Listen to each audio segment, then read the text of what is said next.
falar agora sobre transtornos alimentares e ansiedade com a doutora Ana Colletti, que é psicóloga. Tudo bem, doutora? Tudo bem. Prazer recebê-la aqui novamente. Obrigada pelo convite. Ó, se você que está assistindo quer fazer pergunta, mas não quer se identificar, não tem problema. Colher de chá para você. Liga, não precisa deixar seu nome, deixa a sua pergunta.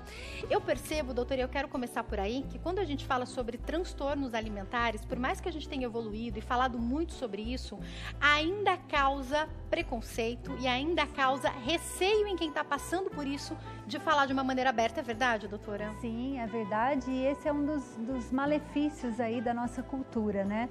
Porque parece que a gente sempre é cobrado a atingir um padrão. Então, as pessoas que por acaso não estejam aí dentro desse padrão, elas sofrem sim muito preconceito, são vítimas aí de agressão verbal, né, de piadas, de bullying. Então é muito difícil para a pessoa poder se expor nesse ambiente tão agressivo. Ela acaba se fechando muito, ela acaba até tendo muitos medos, um isolamento dela que se potencializa, né? Isso tudo traz aí consequências muito negativas. Doutora, eu quero começar falando sobre um assunto que parece ser complicado. Eu gosto muito de falar sobre estética e beleza, mas eu venho pensando muito sobre como abordar esses temas nos últimos tempos, sim, principalmente por causa da gordofobia, sim, e por causa de, para quem é magro, aquela pressão que todos nós sentimos, acho que todas as mulheres principalmente em algum momento sentem, uma pressão para entrar no padrão. Então, sim, mesmo os magros também passam por pressão. Imagina o que passa as pessoas que são gordas. A gente tem até uma dificuldade de falar essa palavra hoje em dia. Doutora, eu queria entender a diferença entre aprender a se amar do jeito que você está e se tratar para ficar saudável. Fala sobre isso. Sim, essa é uma diferença que a gente precisa mesmo conversar, porque ela atua na vida de todos nós, né? Principalmente nas mulheres, porque a gente ainda é muito influenciada aí por uma cultura, dessa cultura da beleza perfeita, né? Então, realmente, isso é muito difícil. O que que acontece? Se amar é a gente compreender a nossa história, compreender as nossas origens, quem nós somos, né? Então, alguns vão ter um cabelo mais liso, outros vão ter um cabelo encaracolado. Isso é poder exercer as nossas singularidades, é o amor próprio, né? Quando eu passo a me compreender e aceitar quem eu sou, independente do padrão que está sendo aí cobrado pela nossa sociedade, né? Porque esse padrão, ele justamente tira de nós o direito de sermos livres, de exercermos a nossa personalidade, né? Ela dá uma impressão que a gente precisa ser amado, principalmente pela imagem que a gente reflete, quando isso não é verdade, né? A gente está pertencendo aí a uma cultura que cultua o corpo, que o transforma também em objeto, né? Em uma coisa, como se o nosso corpo dissesse realmente quem nós somos. Uma coisa e que é muito saudável é a gente se cuidar, buscar melhorar aí a nossa forma como a gente se relaciona com a alimentação, porque ela traz muitas questões emocionais nossas também, né? Então, isso é um ato de amor próprio. Agora, quando eu preciso estar na medida que o outro, né, dita para mim, nessa medida cultural, isso não é amor próprio, né? Isso é, vamos dizer assim, um desserviço que a sociedade faz para a individualidade de cada ser. Doutora, e vamos entender, você tocou num ponto X, que é a nossa relação até sentimental com a comida. Então, tô feliz, mereço comer. Tô triste, mereço comer. Deu tudo certo, vamos comemorar comendo. Deu tudo errado, vou comer para resolver. Eu tô citando aqui coisas que eu já vi várias pessoas falando, sim, situações pelas quais a gente passa muitas, sim, vezes, comer até cultural. Quem é que não lembra de alguma comidinha da avó, da mãe, que traz aconchego, ou alguma comida que você faz que seu filho gosta muito? Como é que pensando nas questões psicológicas e sentimentais, a nossa relação com a comida, doutora? Então, quando a gente come, a gente sente prazer, né? E às vezes o prazer que a gente obtém, ele nem sempre tem essa conotação saudável. Porque se a gente estiver passando aí por momentos de ansiedade, né, de depressão, ou até mesmo por refletir sobre as nossas questões existenciais, a gente está brigando aí com os nossos familiares, isso sim vai provocar em nós uma fome existencial, né? É como se eu quisesse comer para suprir um vazio que tem dentro de mim, né? E aí a gente precisa, ao longo da nossa vida, ir se perguntando quais são os vazios, como estão as nossas relações, né? Se eu estou aí, essa fome toda que eu sinto, se ela é realmente uma fome mais concreta do meu organismo, ou se é uma fome que de repente eu quero me distanciar de algo, de alguma perda, de alguma frustração que eu tenho sentido. Então é muito importante esse processo reflexivo para que a gente possa lidar com a comida de uma maneira saudável, né? E que ela preencha realmente as nossas necessidades fisiológicas e não as nossas necessidades emocionais. Até, já que é muito importante na criação dos nossos filhos, a gente evidenciar isso, né? Perceber quando realmente a gente está, de alguma maneira inconsciente, estimulando os nossos filhos, né? Às vezes a gente faz aí, se você comer tudo, se você for bonzinho, são coisas que passam desapercebidas, mas que no futuro vão trazer consequências para aquela criança, né? Ela vai estar sempre vinculada a uma espécie de obtenção de prazer pelo alimento, né? Então isso é complicado. Ou deixa eu comer rapidinho o que eu não gosto, porque daqui a pouco vem a recompensa, né? Sim.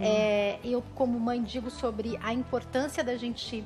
A gente está criando a relação que a criança vai ter com o alimento, né? Sim. Então, eu vejo algumas coisas que acontecem. Às vezes meu filho fala que tá com vontade de comer brócolis e eu falo, graças a Deus que a gente conseguiu. Muito disso minha mãe, que ficou com ele no começo para eu trabalhar nesse começo da alimentação. Sim. E ela falava, vamos introduzir tudo, ele precisa experimentar tudo. Lógico que tem coisa que ele não gosta, então já apresentei coisas de maneiras diferentes, tomate, ovo, tem coisas que eu já apresentei de maneiras diferentes e ele parece não gostar. Mas a alimentação tem que ser prazerosa, mesmo a alimentação que nos nutre, não só o doce e o chocolate, não é verdade? Sim, sim, a gente precisa, né, passar para essa criança que o ato de comer é um ato de se nutrir e que aí a gente precisa sempre refletir sobre essa nutrição, né? Se a gente está assimilando aí coisas que vão nos trazer uma saúde mental, psíquica, emocional, ou se na verdade a gente está apenas utilizando a comida como um tampão aí das nossas questões, né? Agora, saúde mental, psíquica e emocional, a doutora citou. E sabe onde é que a gente está? A gente está no meio de uma pandemia. Eu quero saber quem é que não engordou, Exato. Quem é que não ficou ansioso e comeu. Doutora, como lidar com a ansiedade e a compulsão? Eu acho lindo quem fala assim, eu fico ansioso, eu não consigo comer. Eu falo, que bonito. Eu fico ansiosa, eu quero comer. E a maioria das pessoas tem vontade de comer, né? Quero falar sobre os dois tipos. Aquela que não consegue comer, Sim. que pode ser um problema também para algumas Sim. pessoas, e aquela que acaba comendo demais quando está ansiosa. Por que a gente faz isso? Então, a gente faz isso justamente na obtenção desse prazer, né? A vida começa a ficar tão difícil, a gente se sente aí sob tanta pressão que a gente de alguma maneira tenta restabelecer o nosso equilíbrio através dessa alimentação. Então, quando se está muito ansioso, o que provoca? Provoca nessa pessoa já uma necessidade aí de estar o tempo todo comendo para que ela de repente possa se sentir mais calma, mais tranquila, e é até um processo mesmo biológico, porque dependendo, né, estimula aí os nossos hormônios, então a serotonina. Só que a gente tem que fazer isso de uma maneira a entender o que está acontecendo, por que estamos ansiosos, né? E como é que a gente pode, ao invés de camuflar essa ansiedade, conversar com essa ansiedade, trabalhar essa ansiedade em nós para que ela possa ficar aí de uma maneira centralizada na nossa psique, né?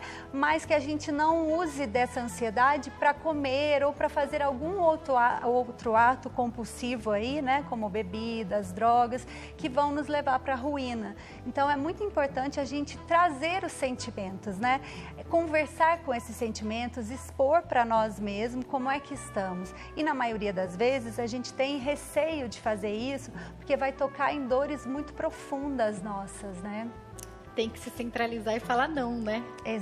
Para esse desejo do alimento. Eu vi outro dia uma pessoa falando que ela considera que, de fato, ela estraga o corpo dela quando ela está nos momentos de ansiedade. Aí ela não está falando do corpo estético, não. Ela está falando do corpo, de fato, porque ela diz que ela come absurdamente sem parar quando ela se percebe em grande estresse. Que interessante, né? Sim, e isso vai gerando aí um processo de culpa, de vergonha, né? Que aí é cíclico. Aí eu sinto culpa e eu vou me penalizar porque eu senti essa culpa, então eu vou comer mais, né?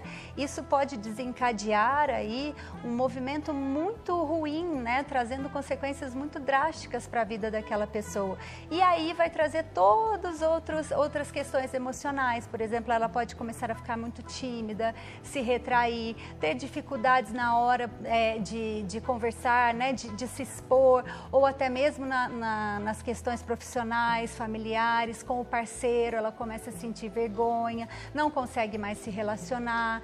Então é muito importante a gente entender o que está acontecendo com a gente, porque senão o nosso inconsciente, ele nos leva aí para um lugar de uma pulsão muito destrutiva, né? Que é o que a gente tem vivenciado e visto muito, né? Doutora, e uma coisa são as questões absolutamente pontuais. Então vai passar por uma entrevista de emprego, ficou um pouco mais ansiosa ou ansioso, Sim. não conseguiu comer ou comeu um pouco a mais aquele dia. Outra coisa é a pessoa que percebe que está ficando assim dia após dia, não é verdade, doutora? Sim, esse é o grande clique, a gente perceber, porque às vezes a gente vai lidando com as nossas questões de uma maneira a camuflá-las. Colocando debaixo do tapete, literalmente, Exatamente. Né? Deixa isso pra lá, né? E a gente diz assim, né? Às vezes até alguns familiares ou outras pessoas tentam abordar isso com aquela pessoa, mas ela não aceita. Ela diz que está tudo sob controle, que foi somente aquele dia, que nos outros dias ela vai passar a salada, né? Então ela oscila muito de dietas muito restritivas para um comer compulsivo. Não consegue o equilíbrio. Exatamente. E isso é feito, né? Primeiro a gente vai precisar desse reconhecimento. A pessoa vai ter que entender que ela pode estar sofrendo aí de um transtorno. Às vezes não chegou a se configurar ainda um transtorno. Então, se ela no início desse movimento começar a perceber, ela pode até tomar medidas preventivas, né? Fazer um tratamento aí multidisciplinar que vai ajudá-la a não desenvolver esse transtorno, né? Já breca antes, né? Isso. Doutora, a gente brinca às vezes, né, que muitas pessoas comem muito quando estão ansiosas, outras não comem, mas para quem não consegue comer também em momentos de ansiedade, não deixa de ser uma dificuldade, né, doutora? Sim, e não deixa de ser uma punição, né, Jaque? Porque assim, se a gente for pensar, a comida é aquilo que nos faz aí existir, né? Então, de alguma maneira, se eu também me nego a comer, o que será que está acontecendo, né? Quais são as questões que estão aí dentro da minha mente, né? Será que eu quero me punir através disso? Ou, de repente, né, eu quero inconscientemente agredir algum familiar aí, né? Quando a gente fala em agressão, não estamos falando somente nessa agressão física, mas nessa agressão que o nosso comportamento pode provocar no outro, né? Ela é velada, né? Ela não é falada, mas tem uma ação por ali, né? Exatamente. Doutora, quando a gente fala sobre transtornos de alimentação, transtornos alimentares, a gente está falando do quê? Me lembrei aqui de bulimia, anorexia, é isso? Isso, bulimia, anorexia, vigorexia, né? Existem todos esses transtornos, a distorção da imagem, Dismorfia, né? Isso, apesar da dismorfia ser um transtorno de ansiedade, também está muito ligado aí, relacionado com a alimentação, né? Então são esses transtornos mais vigentes aí na atualidade e que impedem aí o ser, né, de viver uma vida plena, amorosa, aceitando quem ele é, né? Ele está sempre aí buscando um ideal a ser conquistado, né? Doutora, eu estava vendo a história de uma atriz americana que sofre demais com anorexia, com bulimia. E a história dela me chamou a atenção porque ela conta em um documentário que a mãe dela tinha bulimia e ela cresceu vendo a mãe vomitar depois de comer. E ela conta que a avó dela também tinha e a mãe dela cresceu vendo isso. Então eu tô pensando aqui em 3 gerações. A gente hoje percebe alguma alteração genética ou é mais aprendizagem? O que você percebe? Então, o transtorno alimentar, ele é multifatorial, né? Ele pode ter aí questões genéticas, epigenéticas, né? Também existem questões psíquicas de cada ser e a questão do contexto social, né? Então, tudo isso pode ser gatilhos aí para a pessoa vir a despertar esse transtorno ou não, ou ela conseguir lidar de uma maneira mais saudável e não chegar a desencadear aí esse transtorno, né? para os pais, boa sorte, porque as ferramentas que a gente dá para os filhos enquanto criança é o que eles vão usar para a vida, né? Sim. Como eles vão lidar com essas situações, né? Sim, é muito importante a gente saber que a criança, o adolescente, né, ele tem a questão aí do pertencimento ao grupo muito forte.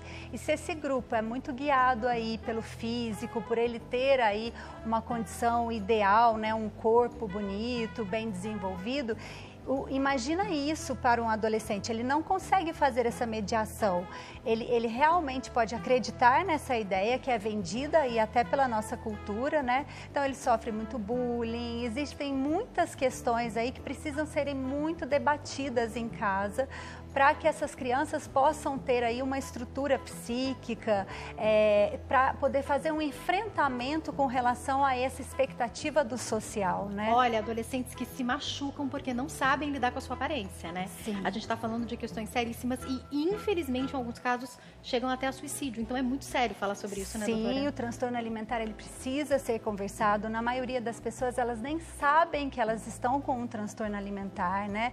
E como ele vem muito associado a processos depressivos, ansiosos, existem sim muitos casos de suicídio, né? Então a gente precisa prestar muita atenção. É um transtorno que traz muito sofrimento e impede a pessoa aí de ter uma evolução saudável. Doutora, chegou uma colocação aqui pra gente, eu vou ler, é da Bruna, ela diz assim: olá, doutora Ana, qual a melhor forma de se livrar do transtorno alimentar? Ter uma dieta pode ajudar? Ela não falou exatamente qual, doutora. Sim, então, vamos pensar. Essa frase, né, Bruna, ela já vem aí com um contexto que a gente precisa refletir, que é o como é que eu me livro de um transtorno alimentar, né? A gente precisa aprender a suportar toda a nossa ansiedade, toda a nossa depressão, entendendo que isso é uma doença e que a gente vai precisar conviver com ela. Então, a gente não vai se livrar, a gente vai aprender a lidar com ela para que os prejuízos que ela possa ocorrer na nossa vida sejam minimizados.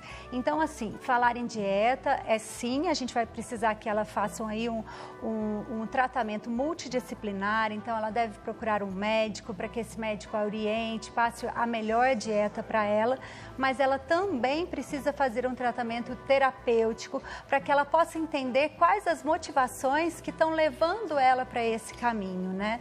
Sempre a gente conjugar aí os tratamentos é a melhor forma da gente lidar com esses transtornos. Se a pessoa não faz o tratamento terapêutico, em alguns casos eu já vi que a pessoa, por exemplo, emagrece, chega no corpo ideal, começa a comer, na cabeça da gente, né, existe um corpo ideal, mas começa a comer corretamente, fazer atividade física, mas depois ela começa a utilizar álcool, ou ela exagera no exercício físico. Se não tratar a origem do problema, também não adianta, né, doutora? Não adianta, porque o que acontece, Jaque, que é muito importante a gente falar. Às vezes aquela pessoa, por exemplo, ela emagrece, mas ela não melhorou aí a relação que ela tem com o corpo dela, né? A cobrança, a autocobrança, o autodesprezo, isso tudo continuou. Então, de repente, agora ela vai achar alguma outra questão corporal nela, vamos supor que ela tem aí uma pinta no rosto, e ela vai começar a canalizar para essa pinta todo esse autodesprezo, essa raiva que foi acumulada. Então, por isso que a gente diz que o melhor mesmo é fazer esse tratamento aliado aí, para que ela possa entender como é que ela chegou a desenvolver essa relação com ela tão negativa, né? Doutora, eu vou ser um pouquinho mais rápida porque tem ainda algumas perguntas aqui. Uma pessoa ligou e não quis se identificar. Ela diz que o neto tem 5 anos e após sair da amamentação nunca comeu comida sólida normal. Ele só toma leite e come frutas. Isso pode ser indicação de um transtorno? Então, isso pode sim, né? Ela deve procurar aí um médico, principalmente que nos momentos de ruptura maior, né? Quando a gente fala do desmame ou de perdas ou até mesmo de um casamento, esses momentos que tem muita expectativa, eles podem gerar aí no ser, né, questões alimentícias. Então, é muito importante que ela procure sim uma ajuda e possa analisar aí o que está acontecendo, como é que ela pode melhorar essa relação do filho com a comida, né? Perfeito. Chegou um comentário aqui da Rose, ela fala: boa tarde, gosto muito do seu programa, sou de Criciúma, em Santa Catarina. Ô, Rose, muito obrigada pela participação, viu? Um beijo grande para você. Essa pergunta aqui da Cida não tem exatamente a ver com alimentação, mas acho que você pode ajudá-la. Tá. Ela é de Cida de Jaguariava, do Paraná. Ela diz que às noites ela não tem sono, não dorme nem um minuto. Ela sente que a pressão sobe, sente tontura, não sabe o que fazer. Tem 59 anos e quer saber se isso pode ter relação com ansiedade. Pode. Esses sintomas que ela citou aí são alguns sintomas de uma crise de ansiedade. Então, ela precisa sim procurar uma ajuda, né? Conversar, entender o que está acontecendo com ela, por que ela não dorme. E isso aí vai deixando ela cada vez mais irritada, né? Mais apreensiva. Então, antes que isso se torne aí algum tipo de transtorno, é preciso que ela olhe. Leandro Freitas aqui ligadinho também na audiência do programa. Obrigada, viu, Leandro? Obrigada pela participação sempre. Camila Monteiro fez uma pergunta, achei interessante. Obrigada pela participação, viu, Camila? Ela quer saber se tem como prevenir e tratar bulimia. Quando a gente fala de qualquer um desses transtornos, é possível prevenir? Sim, é possível prevenir, né? Quando a gente começa a observar os comportamentos e a observar também essa obsessão aí dessa conquista do corpo perfeito. Então, na maioria das vezes, a gente percebe as outras pessoas fazendo isso, sejam nossos filhos ou companheiros de trabalho, e o que acontece? A gente começa a dizer, ah, não, ela é só muito vaidosa, mas existe um limite aí, né? Entre ser saudável, ser vaidoso, e o limite, e a outra parte é a obsessão que aqueles pensamentos. Então, você começa a perceber que aquela pessoa não consegue mais cumprir a rotina dela, né? Por algum desses motivos aí, por não se sentir bem, por o corpo não estar de acordo com o que ela imaginou. E isso já é um forte indicativo de que ela pode estar começando a entrar aí em algum transtorno. Então, quando tem questões prejudiciais já acontecendo, é hora de agir para que esse transtorno possa ser minimizado e não chegue a se desenvolver, trazendo tantos prejuízos assim. E quando a gente fala sobre tratamento para qualquer um desses transtornos, existe tratamento? Eu brinquei das ferramentas que a gente tem que dar aos filhos. Caso essa pessoa chegue à fase adulta e perceba que faltou alguma ferramenta, ela não aprendeu a lidar com alguma dessas situações e se identifica com alguns dos transtornos que a gente citou aqui, tem tratamento? Tem tratamento, né? O tratamento é multidisciplinar, a gente vai precisar aí de uma ajuda em conjunta, né? De médicos, psicólogos, às vezes até outros tipos de terapeutas, para auxiliar essa pessoa justamente nesse controle dela que ela vai ter sobre as emoções dela e para ela perceber o quanto as emoções dela estão associadas aí a uma pulsão mais destrutiva, trazendo tantos malefícios assim. Depois dessas informações da doutora Ana, eu vou para o break, daqui a pouquinho a gente continua esse bate-papo, então não sai daí.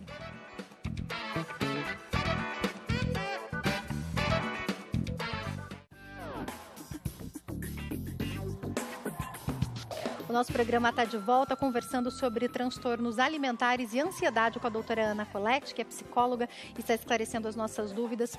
Doutora, às vezes parece que existem algumas informações que a mídia está sempre falando, que está sempre em alta, mas é impressionante como a informação falta. A pessoa às vezes ouve e ela ou não prestou atenção ou não guardou. Então, quando a gente fala sobre um assunto que parece tão comum como a ansiedade ou a relação da ansiedade com os transtornos alimentares, é importante a gente falar sempre sobre isso, não é, doutora? Sim, sempre, ainda mais hoje em dia, né, que a gente tem aí estudos epidemiológicos trazendo aí, infelizmente, um aumento nos transtornos alimentares e a gente sabe que existe essa comorbidade aí com a ansiedade, né?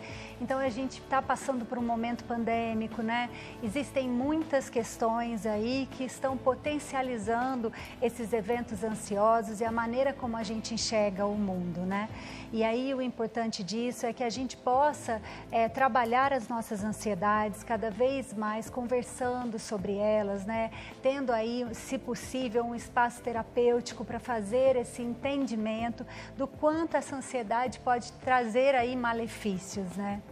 Doutora, não falando só sobre a idade, mas falando especificamente sobre maturidade, o que pode variar aí de acordo com a idade, a maturidade pode nos ajudar a ter uma relação melhor com o espelho? E eu digo isso porque eu converso com muitas amigas de 30 para mais, assim como eu, que têm o rosto mudado, têm o corpo mudado pela idade, o que é inevitável, mas falam: eu sou muito mais satisfeita como eu sou hoje do que como eu era antes. Eu tinha muito mais preocupação com o corpo, com o cabelo, com pele. Isso acontece mesmo? Isso acontece se a gente pensar que o nosso caminho, né, é justamente de desenvolvimento. A gente vai sempre buscar essa evolução aí psíquica, mental, física. Então, com certeza, pode sim ser um indicativo de que ao termos mais idade, vamos ter mais maturidade psíquica. Mas conforme você disse, nem essa soma às vezes não acontece, né? Mas o que acontece? Na maioria das vezes a pessoa aprende a lidar com ela mesma, né? Ela aprende a se aceitar, a aceitar as origens dela. Então isso é que traz a satisfação para ela. Antes essa satisfação estava muito calcada no que o outro achava dela, né? E depois ela começa a perceber que ela pode ressignificar essa relação, que ela pode construir esse amor próprio, né? E se enxergar como um indivíduo que é diferente do que a sociedade propõe, né? Então, geralmente, quando a gente começa a ficar mais maduro emocionalmente, a gente consegue ter essa independência, né? E aí a gente consegue se amar profundamente. Doutora, quando eu era adolescente, tinha uma referência que fazia novelas na época em que a gente era bem jovem e tal. Diziam que ela tinha tirado as costelas. Ela disse que não, era a Thalia, ela disse que não, se eu não me engano. Mas eu lembro que era uma referência para as meninas na época. Hoje, existem outras referências. Então, a gente teve uma época em que o padrão era a mulher até ser mais forte. Sim. Aí, daqui a pouco, o padrão é a mulher ser super sequinha. Eu queria falar um pouco sobre o perigo dessas referências. Você já imaginou uma pessoa se submeter a uma cirurgia? Qualquer cirurgia, tá? Não estou falando sobre tirar costela especificamente, mas a cirurgia que for para alterar algo que talvez seja até genético. Por exemplo, as mulheres brasileiras geralmente têm um quadril um pouco maior. Sim. Aí você vai lá e quer tirar e quer pôr. Peraí, fala um pouco com a gente sobre esse perigo, doutora. Sim, é um perigo muito iminente que ele está presente nas nossas casas, principalmente nessa fase que você citou, na adolescência.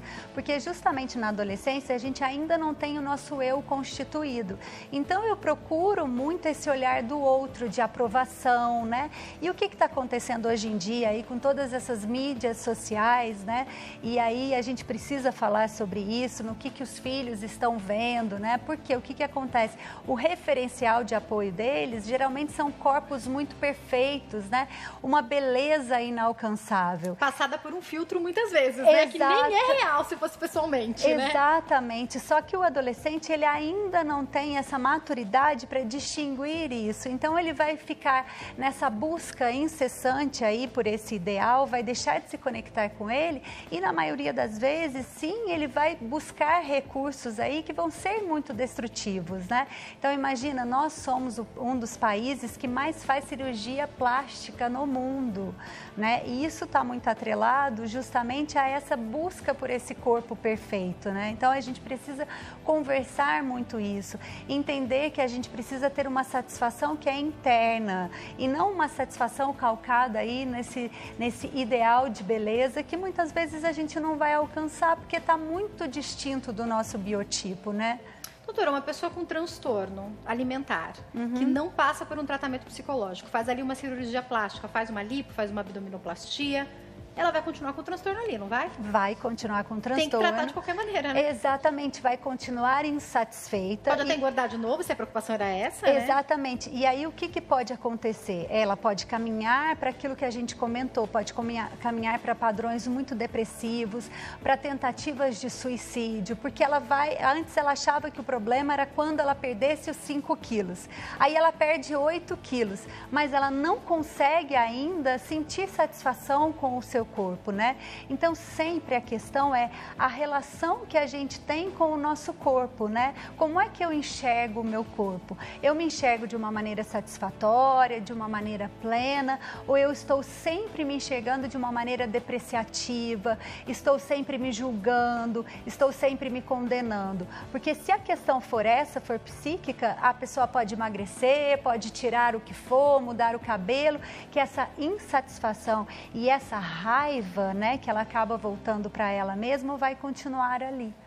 Doutora, falando então sobre isso, quero saber sobre a relação da autoestima com a alimentação ou com ter ou não ter transtornos alimentares? Explica para nós. Tem relação, não tem? Tem uma grande relação, né? As pessoas que sofrem aí de transtornos alimentares têm uma queda aí, né, nessa autoestima. Então, elas começam a desenvolver processos muito destrutivos, porque justamente elas começam a se enxergar como pessoas menos merecedoras, porque elas não estão naquela forma ideal.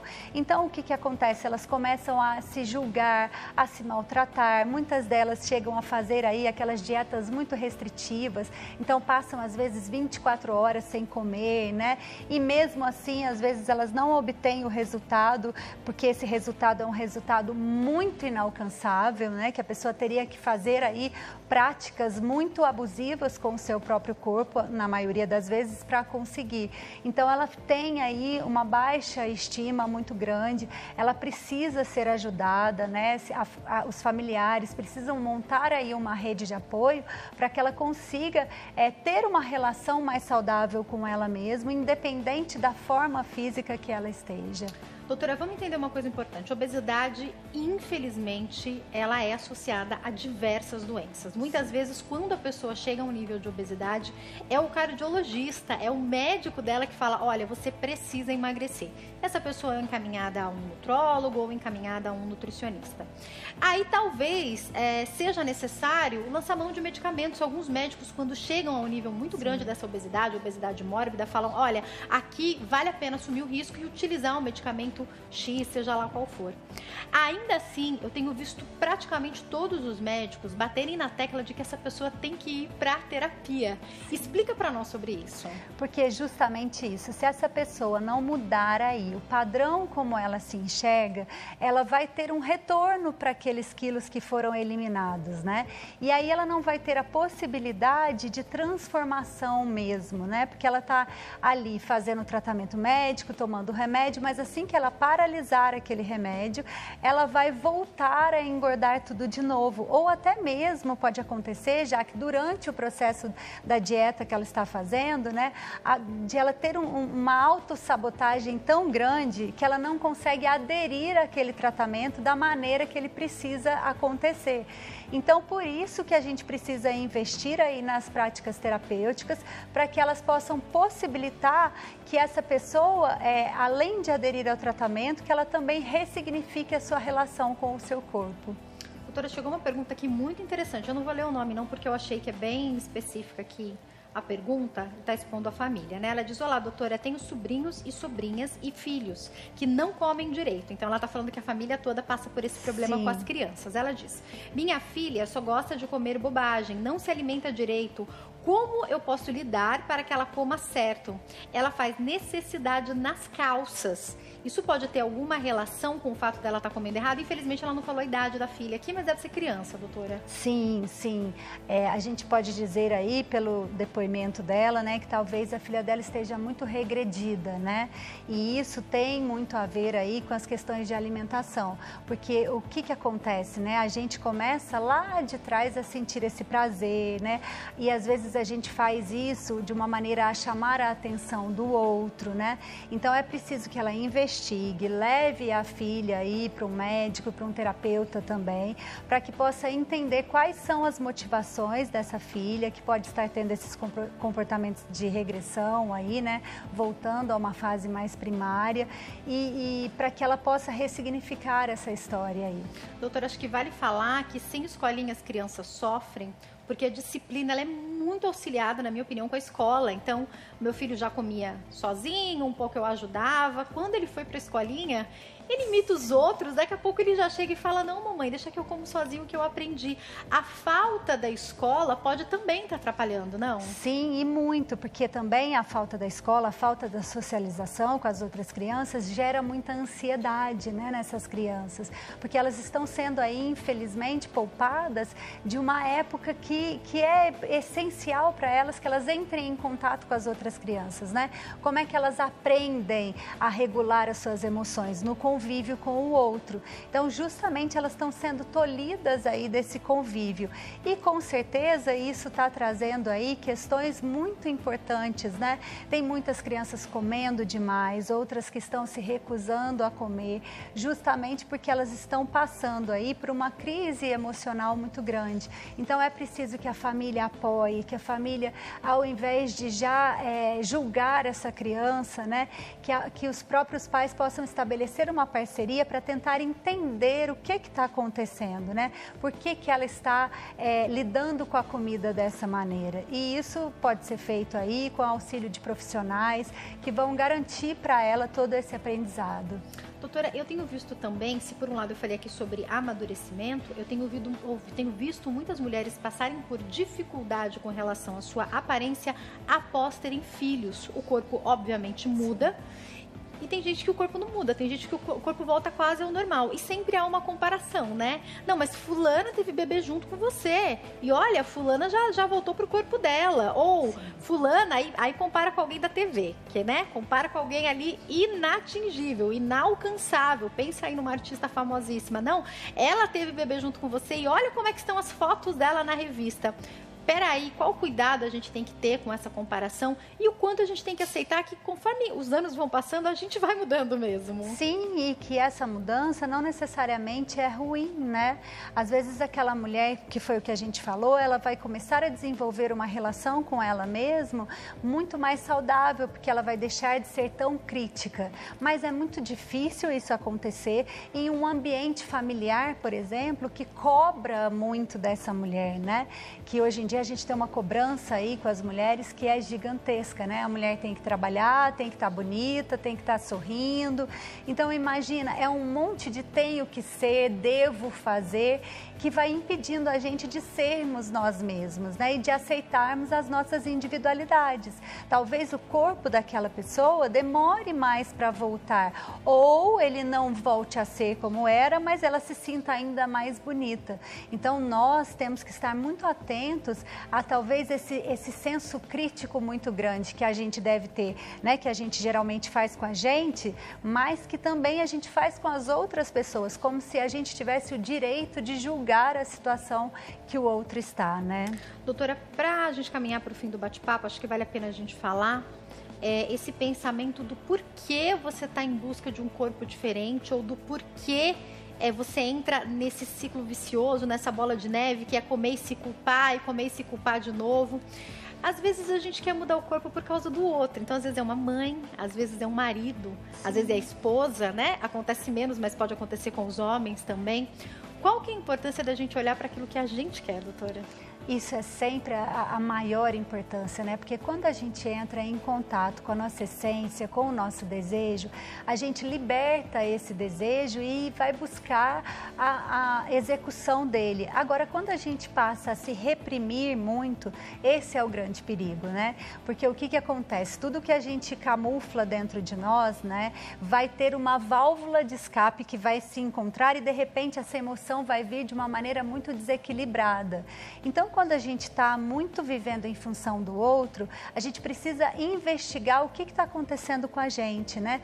De onde foi que etapa que a gente perdeu esse contato conosco. Na maioria das pessoas, já isso foi lá atrás, na primeira infância, né? Que ela, de alguma forma, ela estabeleceu ali que ela precisava agradar ali, né, os pais ou os professores, e aí ela começou a se submeter muito ao desejo do outro. Então, é muito necessário que essa pessoa comece a refletir se ela viver em função desse desejo do outro, será que isso traz felicidade para ela, né? Para finalizar, doutora, e não ficar nenhuma dúvida, eu queria que você só trouxesse para nós a diferença entre a bulimia e a anorexia e as formas de abordagem, por favor. Sim, o que acontece? Na bulimia, por exemplo, a pessoa tem uma compulsão, né? E aí depois que ela come muito, ela vai fazer uma indução, vai ter aí um vômito, né? Ela vai provocar ou através de laxantes, dos comprimidos. Na anorexia, essa pessoa... E um fator importante da gente falar é que na bulimia, geralmente, ela consegue se manter aí num padrão corporal tido mais como normal. Ela não está tão abaixo abaixo daquele índice, né? Não emagrece tanto assim, não emagrece tanto assim. Mas também deixa de captar nutrientes, né? Fazendo Sim, isso. Então tá defasando o corpo com certeza. Tá né? defasando o corpo, tá trazendo prejuízos em todos os âmbitos. Na anorexia, essa pessoa ela tem aí ela olha para o espelho, por exemplo, e ela se vê muito gorda, mesmo que ela esteja já muito abaixo do peso. Então tem essa dificuldade aí que ela não vai ser favorecida, essa pessoa ela não vai praticamente comer, ela vai ter episódios muito restritivos e muito punitivos com ela. Então ela vai fazer muitos exercícios físicos, ela vai ter as induções também, igual na bulimia, mas a grande questão é que a relação dela com a comida vai ser muito evitativa, o que já não acontece tanto na bulimia. A bulimia tem esses momentos em que a pessoa consegue ir lá e comer muito, né? E exige pressa esse tratamento, né, doutora? É Todos seríssimo, os né? transtornos alimentares, eles precisam serem olhados com urgência, justamente porque o que acontece? Eles podem vir a levar ao óbito, né? Tanto de uma maneira aí, tirando do corpo os nutrientes que ele precisa, quanto a esse óbito mesmo que a pessoa tira a sua própria vida, né? Doutora Ana é psicóloga, então se você precisa, aí você nos acompanhando de qualquer lugar do Brasil, tá? Percebe algo do que a gente falou aqui ou percebe algo com alguém da sua família? Pode procurar primeiro um psicólogo, se for mais fácil para você, e ele mesmo vai te encaminhar, vendo necessidade para o médico. Se você começar pelo médico, o médico também vai te encaminhar para o psicólogo. Como a doutora falou, é um trabalho que vai envolver vários profissionais, né, doutora? Sim, isso é muito importante. E tem mudança, né? Tem tratamento, né? Sempre tem mudança, né? Todos os transtornos, eles possuem aí a capacidade de um ser humano de ressignificar a sua história aí com esses transtornos. Alguns deles serão crônicos, mas a pessoa vai aprender a lidar com eles. Prazer te receber, viu, doutora? Volto Obrigada. sempre. Para quem quiser entrar em contato, o Instagram, @papo com Ana Colette, e tem também o Facebook, que é Papo com Ana Colette. Tem também o canal dela no YouTube, que é Ana Colette Canal, tá passando aí para vocês.